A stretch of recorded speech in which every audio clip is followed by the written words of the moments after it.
Bon, j'espère que vous avez encore un petit peu de courage pour cette dernière présentation. Difficile de terminer, mais bon, je vais essayer de vous garder attentif un petit peu sur cette présentation, d'autant qu'elle tranchera un petit peu avec ce que vous avez pu entendre au cours des précédentes interventions. Et je me focaliserai sur un aspect qui est peu étudié en lien avec le changement climatique, en particulier avec le réchauffement climatique, à savoir le risque GEDIF. Et notamment le risque GEDIF hivernal, parce qu'on en a parlé hier, et notamment le monsieur de la DSF en a parlé sur des risques GEDIF printaniers, mais le risque GEDIF hivernal est très peu étudié, notamment en lien avec ce réchauffement climatique.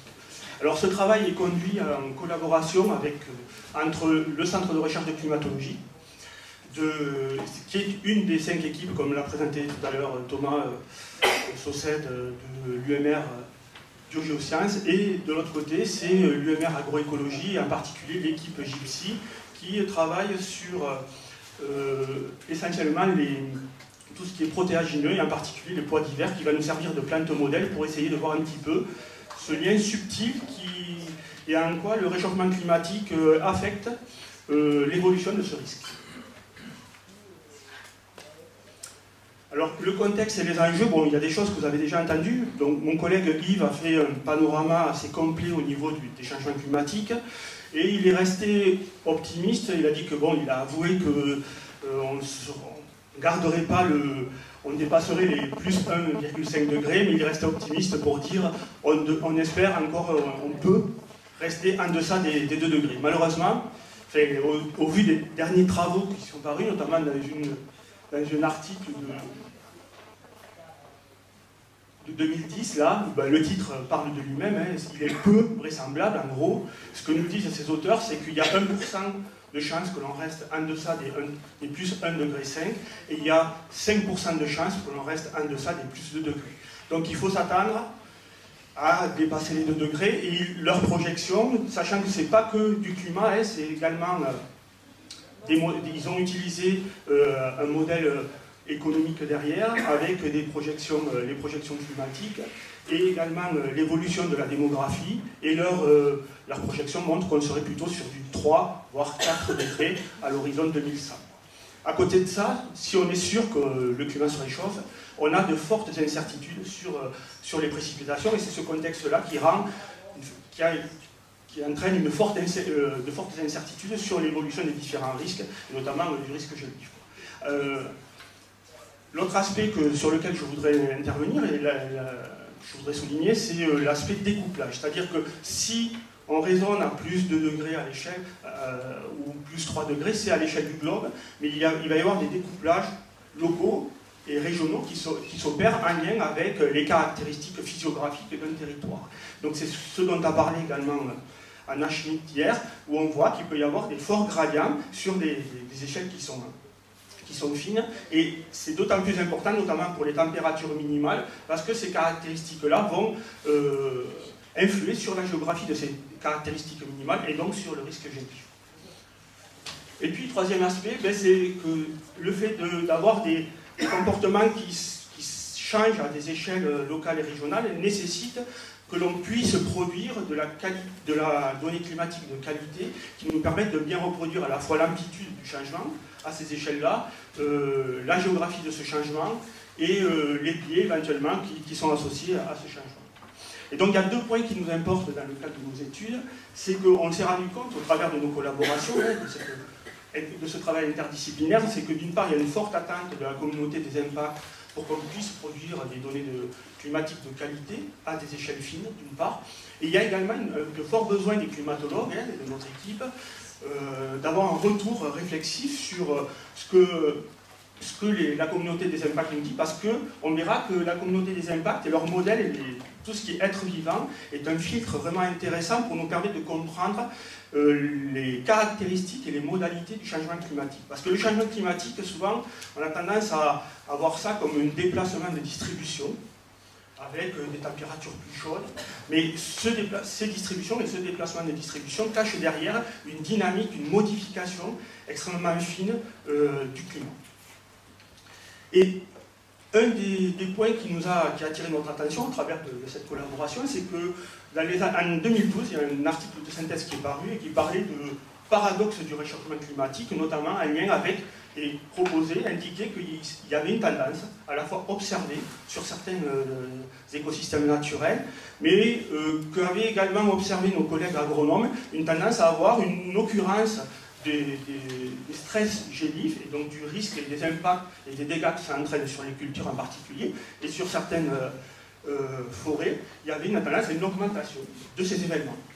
Alors, c'est pas nouveau. En fait, l'hypothèse a été émise à la fin des années 80, où certains écologues qui travaillent sur les écosystèmes indiquaient que potentiellement, avec le réchauffement climatique, pour tout ce qui est population en zone tempérée et en zone de haute latitude, il existe ce risque parce que les structures, les animaux et les végétaux, à ces latitudes-là, ont mis en place des stratégies d'adaptation, notamment pour se prévenir des hivers et des températures fraîches. Et donc, c'est la question qu'on s'est posée dans le cadre de ce travail, à savoir quelle est l'évolution du risque gélif hivernal aux moyennes latitudes. Sachant que, comme je l'ai indiqué, c'est très peu documenté au niveau études scientifiques. Alors, le risque, c'est quoi ? Je vais repartir, le risque, ça a deux composantes. Une première composante qui intéresse la climatologie, c'est l'aléa. Et nous, ce qui nous intéresse ici, c'est l'aléa climatique, d'un côté. Et donc cet aléa climatique, il est représenté ici par la courbe d'évolution des températures moyennes sur la Bourgogne-Franche-Comté, où on retrouve ce que Yves nous a présenté hier, avec une évolution de ces températures qui est doublée d'une rupture en 1987 et 1988. Donc l'aléa, classiquement, c'est cette fluctuation autour d'une tendance, d'un état stationnaire, ici représenté par la courbe en noir.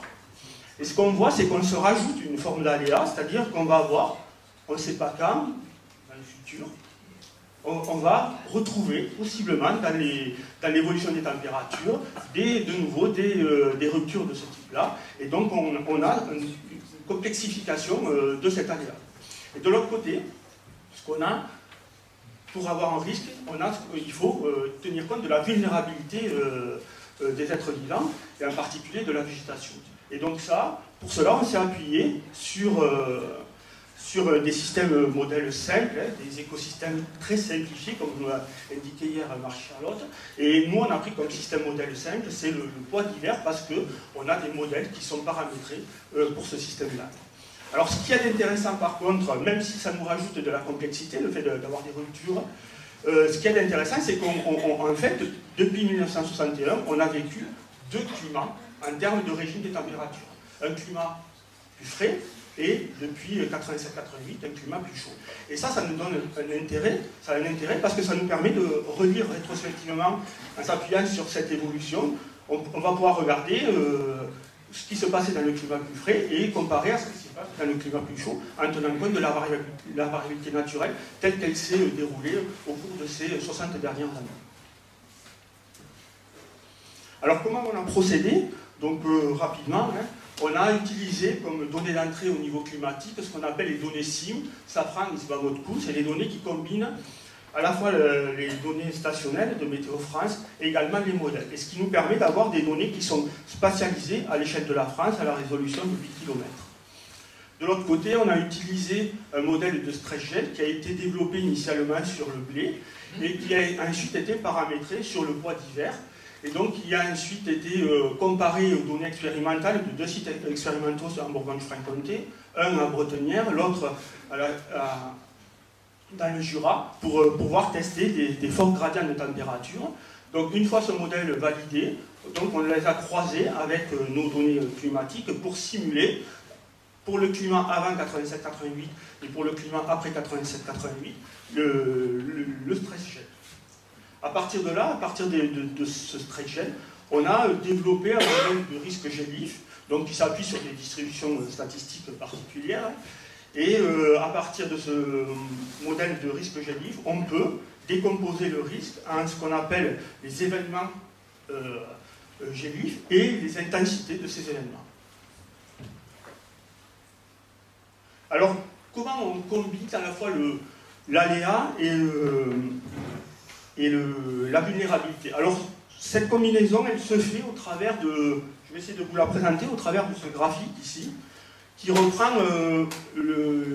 l'hiver 2011-2012, qui a initié un petit peu l'ensemble de ces travaux. Et donc on voit ici l'évolution, donc ici vous avez un pointillé vert, c'est la résistance maximale à laquelle que peut subir, c'est le froid maximal que peut encaisser, on va dire, le poids. Et puis, si tout se passe bien, c'est-à-dire que si la plante arrive à acquérir sa résistance au froid, donc ce qu'on appelle l'endurcissement, normalement la courbe en vert continue et censé rejoindre la courbe en pointillé, ce qui fait que si c'est le cas, le bois est capable de résister à moins de 13 degrés. Ce qu'on voit, c'est que l'aléa climatique est représenté par la variation ici des températures minimales au pas de temps journalier. Et lorsque cette courbe bleue, température minimale, passe en dessous de la courbe verte, donc c'est ce qui est symbolisé par la surface rouge ici, donc on estime que la plante ait subi un stress. Et donc, ce qui a été montré, c'est que lorsqu'on cumule cette valeur de stress, donc ici c'était au-delà de 25 degrés jour de stress, on a montré que cette valeur était très bien corrélée aux dégâts qui étaient observés sur les parcelles. Et donc on s'est appuyé sur ce... Et donc on voit ici que pour l'hiver 2011-2012, le modèle a été capable de simuler la présence d'un stress assez fort. Et si vous vous rappelez peut-être au cours de cet hiver-là, c'est un des hivers qui a entraîné le plus de très forts dégâts sur les pois d'hiver, mais également sur les cultures de blé, ce qui a nécessité de ressemer ces deux cultures. Alors nous, on s'est amusé, donc c'est l'avantage d'avoir des modèles. Une fois qu'on a des modèles, on peut regarder, tester différentes configurations. Et on a regardé ça pour deux variétés, moins 13 et moins 23, avec différentes vitesses d'endurcissement et différentes dates de semis. Et donc je vais passer aux résultats. Alors, qu'est-ce qu'on voit sur l'évolution des températures au cours de la chronique? Donc, vous avez ici l'évolution des températures minimales, ça c'est pour la Bourgogne-Franche-Comté sur la période octobre-mars. Et puis ici, vous avez l'évolution des températures moyennes. En fait, l'acclimatation et l'endurcissement se fait à partir des températures moyennes. Et par contre, les températures minimales, c'est elles qui vont nous dire ou pas si la plante va être stressée. Et donc, vous avez ici, pour la même chronique, l'évolution du stress froid sur l'ensemble de la période. Alors, ce qu'on peut voir, c'est qu'il n'y a pas de tendance nette qui se dégage, ni à la baisse, ni à la hausse. On retrouve des valeurs de stress médian qui recouvrent les valeurs avec une variabilité interannuelle assez forte, les valeurs qu'on pouvait avoir avant le réchauffement. Donc, il n'y a pas de tendance nette qui apparaît. Et si on reprend notre exemple de 2011-2012, on est sur des valeurs médianes qui ressemblent à des valeurs que l'on avait dans les années 60-70. Alors, est-ce que ça nous dit, ça, qu'il n'y a rien qui se passe au final, même si il y aurait possiblement un paradoxe, le stress froid, les plantes ne sont pas plus gelées, pas plus stressées, pas moins stressées. Donc, ce qu'on a fait, on a regardé, on a décomposé donc cette période en deux, toujours pareil, avant 87-88, après 87-88, et on a regardé les distributions de ce stress. Et là, c'est plus intéressant, ça nous dit des choses qui sont plus subtiles, et en particulier, je voudrais que vous portez mon attention sur la variété qui est résistante à moins de 13 degrés. Et donc, en bleu, on a la distribution, donc vous avez en abscisse les classes de stress, et en ordonnée, vous avez la probabilité que vous ayez un stress pour cette classe-là. Donc vous avez en bleu la courbe de distribution qui correspond au stress pour la période avant réchauffement, et en jaune vous avez la distribution pour la période qui correspond au stress après réchauffement. Alors s'il y a du bleu, ça veut dire que pour la période après réchauffement, il y a moins de probabilité d'avoir un stress pour ces classes de stress-là. Et donc on voit que les stress forts ont diminué. Par contre, lorsque vous avez du jaune, ça veut dire que la probabilité d'avoir un stress a augmenté. Et on voit clairement que pour les petits stress ont augmenté avec le réchauffement. Ce qui est intéressant également à noter, c'est qu'on voit du bleu ici pour 0, c'est-à-dire les hivers où il n'y a pas de stress du tout. Donc ça veut dire qu'on a une diminution du nombre d'hivers sans stress gel. Donc on a apparemment plus de stress avec le réchauffement. Donc on voit que les choses semblent plus subtiles. Et ce qu'on a fait, c'est qu'on a modélisé ces distributions pour pouvoir décomposer ce qui était du nombre d'événements, de l'évolution du nombre d'événements de stress, de ce qui était de l'intensité de ces événements. Parce que là, on a un double processus en fait. On a un processus qui est, et c'est pour ça que la climatologie aussi a apporté des choses au travers de ce travail, c'est qui ressemble très fort aux précipitations. Les précipitations, vous avez soit il pleut, soit il ne pleut pas. Et donc c'est un processus discret. Et ensuite, lorsqu'il pleut, vous pouvez avoir des valeurs de pluie qui peuvent prendre n'importe quelle valeur continue positive. Et donc là, vous avez l'évolution du nombre d'événements. Donc ça, c'est ces résultats ici. Donc vert pour la variété à moins 13 degrés et moins 22 bleu pour la variété à moins 23 degrés. Qu'est-ce qu'on voit? On voit qu'on retrouve qu'avec le réchauffement climatique, on a plus d'événements de stress-gel. Et corrélativement à ça, c'est le petit encart ici que je vous ai mis, c'est que parallèlement, on a une diminution de l'intensité de ces stress. Alors qu'est-ce que ça nous dit tout ça? Ça nous dit que d'une part, donc, nombre moyen d'événements gélitifs et diminution de leur intensité, ça c'est le signal qui nous est renvoyé avec le réchauffement climatique. Et à quoi on peut l'attribuer? Eh bien, la principale interprétation, c'est que c'est lié au mécanisme d'acclimatation. Comme je l'ai indiqué précédemment, les végétaux, pour résister aux hivers, s'acclimatent et donc acquièrent une résistance, s'endurcissent. Et ce qui se passe, c'est qu'il y a une perturbation du mécanisme d'acclimatation, comme on a pu le voir sur la courbe précédemment, et lié à un endurcissement qui est moins efficace. Et donc, au final, des plantes qui sont plus vulnérables. Et donc, on retrouve en partie, partiellement, le paradoxe tel qu'il était édicté dans les travaux précédents. Sauf qu'au niveau des stress hivernaux, il y a très très peu de travaux, donc c'est assez pionnier dans ce sens-là. Alors au niveau géographique, eh bien, on retrouve une évolution quasi de l'augmentation des événements de stress sur toute la région Bourgogne-Franche-Comté, avec quand même un pattern, une structure spatiale marquée, une évolution plus forte sur le Jura. Et pareil, pour l'intensité, on voit une diminution de l'intensité de ces stress sur quasi tout le territoire, avec quand même une plus forte diminution sur la partie centrale et la partie orientale de la Bourgogne-Franche-Comté. Alors pour finir, avant de conclure, dernier petit résultat, c'est qu'on a regardé, c'est l'intérêt, c'est les questions qui nous sont posées aussi par les agronomes, ce qui les intéresse, c'est de savoir mais quelle stratégie d'adaptation avec une évolution du réchauffement climatique et une évolution du stress-gel. Parce que ils veulent savoir, au niveau de l'amélioration variétale, est-ce qu'il vaut mieux mettre l'accent sur la résistance seule, c'est-à-dire abaisser cette résistance, ou est-ce qu'il vaut mieux mettre l'accent sur la vitesse d'endurcissement, ou est-ce qu'il faut jouer sur la vitesse, sur la date de semis. Et ce qu'on a montré, c'est que ce qui était un paramètre important et ce qui peut orienter l'amélioration variétale, c'est cette vitesse d'endurcissement où on voit une très très forte variabilité de la réponse du poids avec une vitesse d'endurcissement qui est beaucoup plus lente que des vitesses d'endurcissement rapides. Et pour conclure, un certain nombre de points, je vais reprendre juste les éléments que j'ai distillés au cours de la présentation. Hein.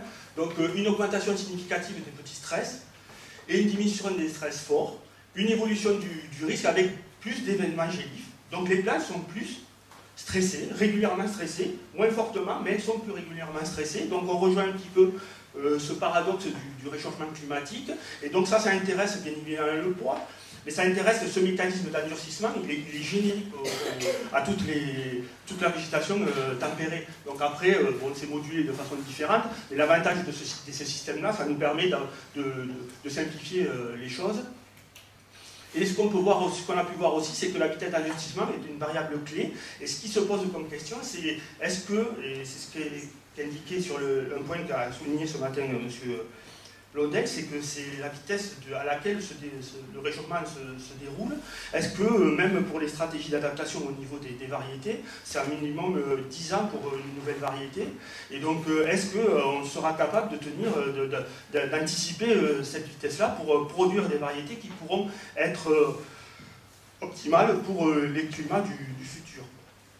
Et donc en perspective, là on s'est intéressé qu'à un élément, hein. Donc on est vraiment focalisé sur cet élément stress-gel, mais le stress-gel, quel est son impact sur la production au final, sur la production de biomasse. Ça, c'est une question qui nécessite d'intégrer d'autres processus écophysiologiques et donc qui nécessite d'autres modèles qui est en interaction avec ces autres processus physiologiques.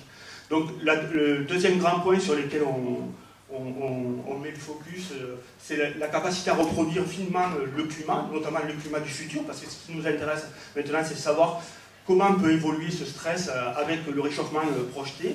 Et dernière question qui intéresse plutôt nos collègues agronomes, mais qui intéresse plus largement les sélectionneurs, notamment au niveau des différentes variétés, que ce soit culture annuelle ou éventuellement forêt, c'est quels traits variétaux sur lesquels il faudrait mettre l'accent pour qu'on ait des végétaux qui soient le plus adaptés au futur climat. Et je vais m'arrêter là-dessus.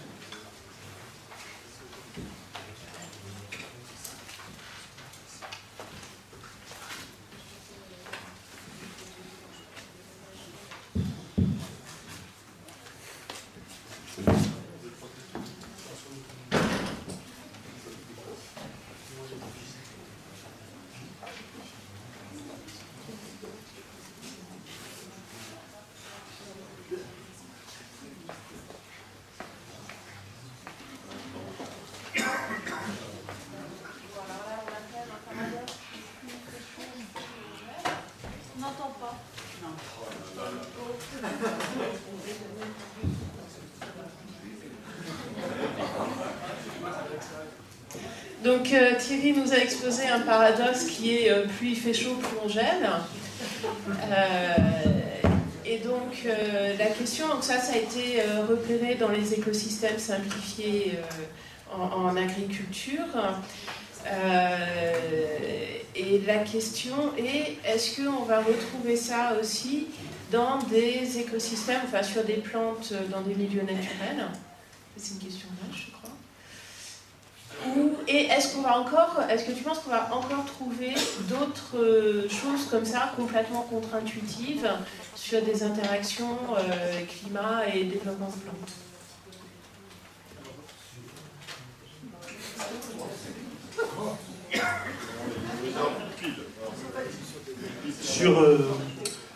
Sur des écosystèmes naturels, ce qui a été observé, c'est plutôt des gels printaniers. Donc essentiellement en forêt, même à partir d'observations, on a des séries longues, notamment un travail qui est paru en 2013 où il montrait clairement une évolution à la hausse du stress sur les couverts forestiers aux États-Unis et qui était en lien avec plutôt des décalages de cycle, c'est-à-dire des démarrages précoces de végétation et des stress qui survenaient à l'issue de ces démarrages. C'est un petit peu ce qu'a présenté hier. Donc ça a été documenté. Sur les stress, et c'est là où c'est difficile, sur les stress hivernaux, à ma connaissance, il n'y a pas de... j'ai rien en tête, quoi. Et donc, c'est pour ça qu'on a aussi travaillé là-dessus, parce qu'il y avait ce modèle qui était disponible, sur lesquels travaillent nos collègues d'agroécologie. Et donc, ça nous permet de documenter un petit peu ce qui peut se passer au niveau stress hivernal, quoi. Alors, une des choses là, c'est que le problème, c'est que les plantes n'arrivent pas à s'acclimater, à acquérir leur résistance maximale, donc notamment ces cultures-là. Donc c'est ce qu'on appelle l'acclimatation, mais ce qui pose souci aux agronomes, c'est plutôt le mécanisme inverse, c'est-à-dire la déacclimatation. Et là, autant il faut beaucoup de temps pour s'acclimater, bon, plusieurs dizaines de jours, autant pour se déacclimater, sortir de son endurcissement, là ça peut se faire en quelques jours. Et là, la plante est encore plus vulnérable, après les agronomes et les collègues, elle est plus vulnérable et les stress seraient plus sévères.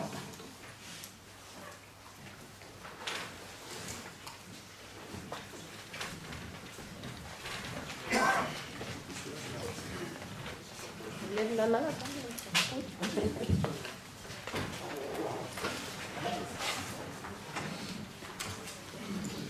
Oui, c'est peut-être un peu idiot parce que vous allez très vite et vous montrez des choses très rapidement, donc pour la profane que je suis, c'est difficile quelquefois de suivre, mais quelque chose que la profane vit de plus en plus, c'est de voir le contraste entre le jour et la nuit aussi, au niveau des différentes saisons. C'est-à-dire qu'on a l'impression qu'il y a un contraste, enfin que l'écart de température est plus grand, en tout cas c'est la sensation que moi j'ai, mais peut-être que c'est pas du tout scientifique, entre le jour et la nuit, est-ce que ça pourrait accentuer les situations de stress?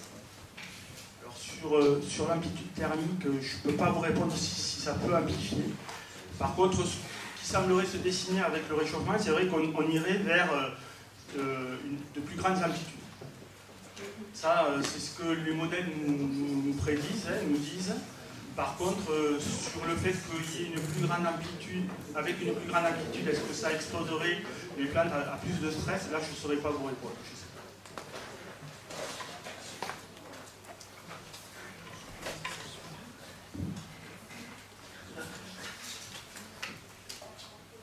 Oui, par rapport à... Je rebondis un peu, Thierry, je prolonge. On irait vers une plus grande amplitude jour-nuit dans notre région.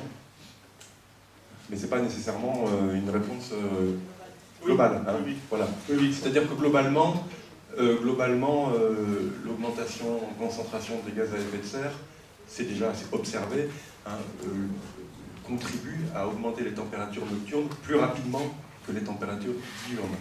Hein, donc à l'échelle planétaire, c'est pas vérifié. Par contre, en effet, sur la région, entre ce qu'on observe et ce que les modèles simulent, il semble en effet qu'on ait une augmentation d'amplitude diurne. Alors, s'il y a une augmentation d'amplitude diurne, ça veut dire qu'on est dans un contexte où la couverture nuageuse est moins importante, ou alors on a un taux d'humidité de l'air moins important. Donc c'est des choses qui, pour l'instant, c'est des questions, hein, il faut être extrêmement prudent avec ça.